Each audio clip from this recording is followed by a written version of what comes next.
कृष्ण भक्त कर्माबाई। कर्माबाई को मारवाड़ की मीरा भी कहा जाता है।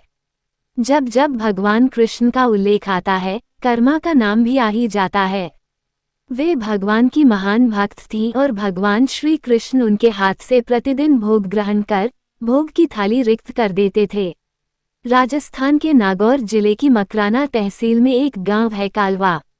इस गांव में जीवनराम डूडी के घर 1615 ईस्वी में एक पुत्री का जन्म हुआ। भगवान की बहुत मन्नतें मांगने के बाद इसका जन्म हुआ था। नाम रखा गया कर्मा। कर्मा के चेहरे पर एक अनोखी आभा रहती थी। कृष्ण भक्त जीवनराम स्वयं धार्मिक पुरुष एवं अनन्य कृष्ण भक्त थे। उन्होंने भगवान के नाम मदन मोहन से अपने घर में कृष्ण भगवान का मंदिर बना रखा था। वे प्रतिदिन भगवान कृष्ण की पूजा करते और भोग लगाते तथा भगवान को भोग लगाने के बाद ही भोजन ग्रहण करते। यह उनके घर का नित्य का नियम था। इसी प्रकार समय बीतता गया। कर्माबाई प्रतिदिन अपने पिता को श्री कृष्ण भगवान की पूजा करते देखती, उनको भोग लगाते देखती। यही सब देखते सीखते कर्माबाई का बचपन बीत रहा था। अतः बचपन से ही उस नन्ही कर्मा में भक्तिभाव के संस्कार थे। इन्हीं संस्कारों के बीच पलते बढ़ते कर्मा 13 वर्ष की हो गई। कर्मा का खिचड़ा। एक बार जीवनराम को कार्तिक पूर्णिमा स्नान के लिए पुष्कर जाना था। उनकी पत्नी भी उनके साथ जा रही थी। वे कर्मा को भी साथ ले जाना चाहते थे, लेकिन एक समस्या आ गई। उनकी अनुपस्थिति में भगवान को भोग कौन लगाता। इसलिए उन्होंने कर्मा को ये जिम्मेदारी सौंपी और बोले, पुत्री, हम दोनों पुष्कर स्नान के लिए जा रहे हैं। तुम सुबह भगवान को भोग लगाना और उसके बाद ही भोजन करना। कर्मा ने ये जिम्मेदारी सहर्ष स्वीकार कर ली। माँ पिता के तीर्थ यात्रा के लिए जाने पर कर्मा ने सुबह स्नान आदि कर बाजरे का खिचड़ा बनाया और पूजा के लिए अपने घर में बने भगवान के मंदिर के समीप आ गई। भोग की थाल भगवान के सामने रखकर हाथ जोड़कर बोली, हे प्रभु, भूख लगे तो भोग लगा हुआ है, आप भोग ग्रहण कर लेना, तब तक मैं घर के और काम कर लेती हूँ। भगवान द्वारा भोग ग्रहण नहीं करना। इसके बाद वह काम में जुट गई। बीच बीच में वह थाली देखने आती, लेकिन भगवान ने खिचड़ा नहीं खाया था। बहुत देर होने के बाद भी जब भगवान जी ने भोग ग्रहण नहीं किया तो उसे चिंता हुई कि क्या पता भगवान जी को खिचड़े में स्वाद न आ रहा हो, इसलिए ग्रहण नहीं कर रहे। इसमें घी की या गुड़ की कमी रह गई क्या। फिर जाकर उसने और गुड़ व घी मिलाया और वहीं बैठ गई। लेकिन भगवान ने फिर भी भोग ग्रहण नहीं किया। तब मायूस होकर उसने कहा, हे प्रभु, आप भोग ग्रहण कर लीजिए। माँ बापू पुष्कर नहाने गए हैं। आपको भोग लगाने अभी कुछ दिन वो लोग नहीं आएंगे। आपको भोग लगाने की जिम्मेदारी मुझे दी गई है, इसलिए आपके भोग लगाने के बाद ही मैं खाना खाऊंगी। परंतु भगवान जी ने फिर भी भोग ग्रहण करना शुरू नहीं किया। कर्मा की भगवान से शिकायत। फिर कर्मा उनसे शिकायत करते हुए बोली, माँ पिताजी, जब भोग लगाते हैं तब तो आप भोग ग्रहण कर लेते हैं, फिर आज क्यों भूखे बैठे हैं। इतनी देर हो गई है, खुद भी भूखे बैठे हैं और मुझे भी भूखा रखा है। ये सब बोलकर वह भगवान के भोग ग्रहण करने की प्रतीक्षा करने लगी। परंतु ये क्या, अब तो सुबह से दोपहर समाप्त हो शाम हो चली थी। भूखी कर्मा अब रुआंसा हो गई और दुखी हो रोते हुए बोली, हे भगवान जी, आप ग्रहण कर लीजिए भोग, अन्यथा मैं भी भूखी ही रह जाऊंगी। अंततः कान्हा के काठ की मूर्ति से आवाज आई। कान्हा बोले, कर्मा, तुमने पट बंद किया ही नहीं, तो मैं भोग ग्रहण कैसे करूं। ये सुनकर कर्मा ने पट खींचकर उठ कर दी। भगवान ने भोग ग्रहण किया। भगवान श्री कृष्ण ने खिचड़े का भोग ग्रहण किया और थाली पूरी खाली हो गई। कर्मा ने पलटकर देखा तो भोग की थाली में भोग नहीं बचा था। तब कर्मा बोली, भगवान जी, इतनी सी बात थी तो पहले बता देते, खुद भी भूखे रहे और मुझे भी भूख ही रखा। इसके बाद कर्मा ने खिचड़ा खाया। अब तो प्रतिदिन कर्मा खिचड़ा बनाती है और भगवान जी भोग ग्रहण करने आते। इसी बीच उसे लगने लगा कि उसे सबसे पहले भगवान को भोग लगा देना चाहिए। क्या पता उन्हें जल्दी भूख लग जाती हो। साफ सफाई नहाने धोने के कारण भगवान के भोग में देर हो जाती हो। फिर वह सबसे पहले उठकर भोग बनाती और प्रभु को भोग लगा लेती। फिर अपने दिन भर के काम करती। कर्मा बाई के माता पिता का तीर्थ से लौटना। कुछ दिनों बाद उसके माता पिता तीर्थ से लौट आए। आते ही पिता ने अपनी लाडली पुत्री से पूछा, पुत्री, तुमने किसी भी दिन भगवान को भूखा तो नहीं रखा? कर्मा बोली, नहीं पिताश्री, मैंने भगवान जी को प्रतिदिन भोग लगाया। फिर जब माँ रसोई घर में गई तो देखा जाते समय तो गुड़ का मटका पूरा भरा था, अब खाली कैसे हो गया? उन्होंने कर्मा को बुलाया और पूछा, पुत्री, गुड़ कहाँ है? कर्मा ने बताया कि रोज भगवान कृष्ण उसके पास आते और खिचड़े का भोग ग्रहण करते। कहीं मिठास कम न हो जाए इसलिए खिचड़े में गुड़ कुछ ज्यादा डाल दिया। उसने पहले दिन हुई परेशानी के बारे में भी बता दिया। चकित माता पिता और कर्मा बाई का जवाब। कर्मा ने कहा, भगवान जी ने बहुत देर तक ग्रहण ही नहीं किया था भोग, फिर पट बंद करने पर किया। ये सुनकर माता पिता चकित रह गए। वे जिन ईश्वर के आशीर्वाद हेतु इतनी दूर तीर्थ यात्रा पर गए थे, जिन्हें पाने के लिए लोग न जाने क्या क्या करते हैं, कहाँ कहाँ ढूंढते हैं, वे भगवान उनकी बेटी के हाथ से उनके घर में खिचड़ा खाते हैं। ये कैसे संभव है? उन्हें चिंता भी हुई कि बेटी बावली तो नहीं हो गई है। ये भी सोच लिया कि क्या पता कर्मा ने ही पूरा गुड़ खा लिया हो। इस पर कर्मा ने कहा, अगर आपको यकीन नहीं है तो कल देख लीजिए, मैं खुद भगवान को भोग लगाऊंगी। इस आश्चर्य से वे रात भर सो नहीं पाए। कर्मा बाई का खिचड़ा और भगवान।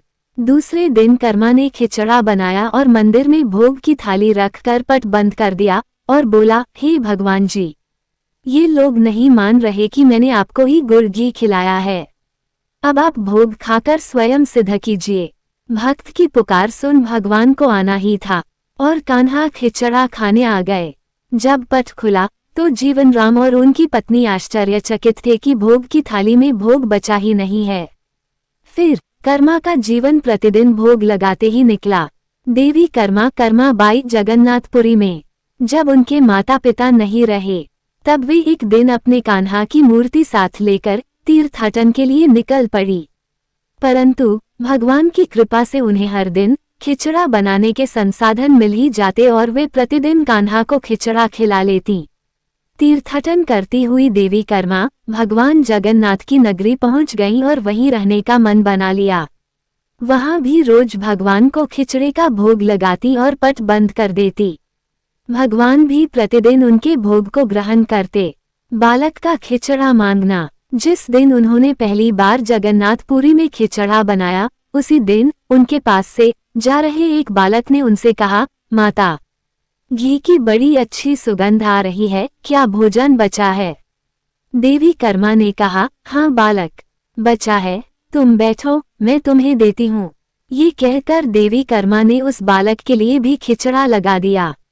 बालक पूरे मन से स्वाद लेकर खा रहा था। देवी कर्मा को ये देखकर सुख की अनुभूति हो रही थी। उस बालक ने खाते खाते पूछा, माता, क्या मैं कल आऊंगा तो भी मुझे खिचड़ा खिलाओगी? ये सुनकर देवी कर्मा मुस्कुराई और बोली, हाँ पुत्र, तुम यदि प्रतिदिन आओगे तो मैं प्रतिदिन तुम्हें खिचड़ा खिलाऊंगी, तुम निःसंकोच आना। ये सुनकर बालक प्रसन्न हुआ और प्रतिदिन देवी कर्मा बाई के पास खिचड़ा खाने आया करता था।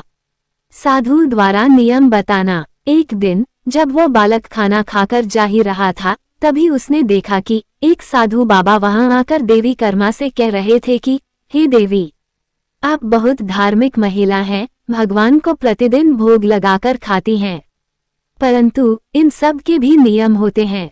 आपको बिना नहाए ऐसा नहीं करना चाहिए। आप तो भगवान की परम भक्त लगती है, सो हे देवी, प्रतिदिन साफ सफाई करने के बाद नहा धोकर ही भगवान का भोग बनाया करें और लगाया करें। ये सुनकर देवी कर्मा बाई ने उनको हाथ जोड़कर प्रणाम किया और कहा, जी साधु बाबा, आप जैसा कह रहे हैं मैं वैसा ही करूंगी, मैं इस बात से अनभिज्ञ थी। फिर साधु बाबा वहां से चले गए। कर्मा बाई की भोग लगाने में देरी। अगले दिन से देवी कर्मा बाई साफ सफाई कर नहा धोकर भोग बनाने लगी। परंतु अब भोग लगाने में देरी हो जाती और जब तक भोग नहीं लगता उस बालक को भी भोजन नहीं मिलता। बालक आकर माता से कहता, माता देर हो रही है, भूख लगी है, भोजन दो। माता कहती, थोड़ी देर रुक जा लल्ले, मैं दे रही हूँ। बालक जल्दी जल्दी खाकर भाग जाता। कुछ दिन ऐसे बीते, परंतु ये कौन जानता था कि वह बालक साक्षात भगवान जगन्नाथ हैं, जो प्रतिदिन बालक का रूप धर कर्मा बाई के हाथ से बना खिचड़ा खाने आते थे। इतने दिनों में जब जगन्नाथ मंदिर में भगवान का पट भोग के लिए खुलता तो भगवान के मुख पर की खिचड़े का जूठन लगा होता। पुजारी के स्वप्न में भगवान जगन्नाथ।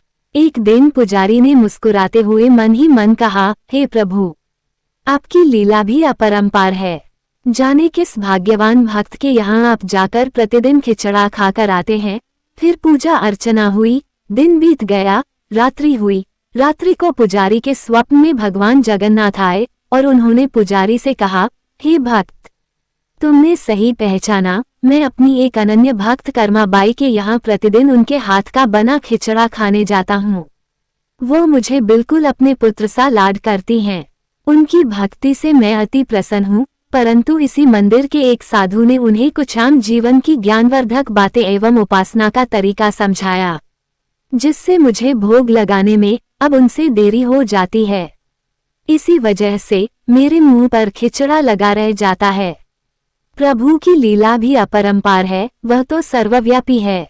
एक ही समय अलग अलग स्थान पर हो सकते हैं, परंतु मुख पर खिचड़ा लगाने की लीला उन्होंने इसलिए रची ताकि पुजारी के मन में ये प्रश्न उठे। उस प्रश्न के निवारण में प्रभु पुजारी जी को ये बता सके कि आम जीवन में हम अपने ज्ञान को जब दूसरे को बताते हैं तो वो सदैव ज्ञान के लिए होना चाहिए, न कि भक्ति के भाव को बदलने के लिए। क्योंकि सांसारिक जीवन के लिए ज्ञान आवश्यक है, ज्ञान महत्वपूर्ण है, परंतु जहाँ भक्ति होती है वहाँ ज्ञान का कोई काम नहीं है। भक्ति में भक्त अपने प्रभु के प्रेम में डूबा रहता है। उपासना के कई तरीके हैं। जितने भक्त, जितने उपासक, उपासना के उतने तरीके। जब ईश्वर ने ही उपासना के तरीकों पर प्रश्न नहीं उठाया तो किसी को भी किसी और की भक्ति पर प्रश्न नहीं उठाना चाहिए। गलती का एहसास। साधु गलत नहीं थे, साधु अपने ज्ञान के हिसाब से ही कार्य कर रहे थे, वह सही थे। परंतु उन्हें यह नहीं पता था कि जो महिला प्रभु को बिना नहाए खाना देती है, उसका भाव सिर्फ इतना था कि मेरे प्रभु को जल्दी खाना मिल जाए, वह भूखे ना रह जाए, और यह प्रेम भाव प्रभु के लिए हर नियम से ऊपर था। इन बातों को सुनकर पुजारी जी ने साधु बाबा को बुलवाकर यह बात कही। साधु बाबा को भी अपनी गलती का एहसास हुआ कि वह भगवान और भक्त के बीच में आ रहे थे, और उन्होंने बिना समय गवाए माता कर्मा के पास जाकर कहा कि हे देवी, आप जैसे प्रभु को पहले भोग लगाती थी वैसे ही लगाए। मैं आपकी भक्ति नहीं समझ पाया, इसलिए मुझे क्षमा करें। देवी कर्मा बाई द्वारा पुराने तरीके से भोग लगाना। देवी कर्मा ने कहा, जी ठीक है, मैं कल से फिर से उसी समय पर वैसे ही भोग लगाऊंगी। माता कर्मा बाई ने फिर उसी तरीके से भोग लगाना शुरू कर दिया और भगवान के मुख पर खिचड़े का जूठन अब नहीं लगा होता। ऐसे ही कई वर्ष बीत गए। भगवान की आंखों में आंसू। एक दिन पुजारी जी ने देखा भगवान की आंखों से आंसू बह रहे हैं और वह भोग ग्रहण नहीं कर रहे। तब उन्होंने मन ही मन फिर से पूछा, हे प्रभु, ऐसा कौन सा अपराध हुआ हमसे कि आपने भोग ग्रहण नहीं किया और आपकी आंखों से आंसू भी बह रहे हैं। प्रभु, यदि हमसे कोई अपराध हुआ है तो हमें क्षमा करें और भोग ग्रहण करें। आपके भक्तजन प्रसाद के लिए प्रतीक्षा कर रहे हैं। फिर क्या था, भक्तवत्सल प्रभु ने प्रसाद ग्रहण कर लिया, परंतु प्रभु के भोग देर से ग्रहण करने की बात और उनके आंखों से अश्रु बहने की बात पूरे प्रजा में तेजी से फैल गई। कर्मा बाई का खिचड़ा चढ़ेगा, ये बात महाराज तक जा पहुंची। महाराज अति शीघ्र मंदिर पहुंचे और वे पुजारी जी से विचार विमर्श करने लगे। फिर उन दोनों ने भगवान के पास हाथ जोड़कर विनती की कि प्रभु, कृपया हमें बताएं कि इस बात का क्या संदेश है।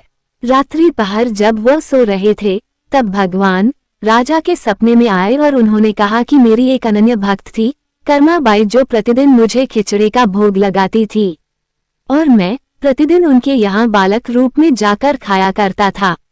परंतु आज उन्होंने अपने अंतिम श्वास लिए और मुझमें सदैव के लिए लीन हो गई। अब मुझे बालक की तरह प्रेम कर कौन खिचड़ा खिलाएगा। ये सुन महाराज ने सपने में ही भगवान से कहा कि प्रभु, आज से प्रतिदिन आपके भोग में कर्माबाई का खिचड़ा भी चढ़ेगा। यही सपना उन्होंने अपने दरबार में सुनाया और उसी दिन से भगवान जगन्नाथ के भोग में कर्माबाई का खिचड़ा भी चढ़ने लगा। ये थी भक्त कर्माबाई की कथा और उनके खिचड़े से जुड़ी प्रभु की लीला।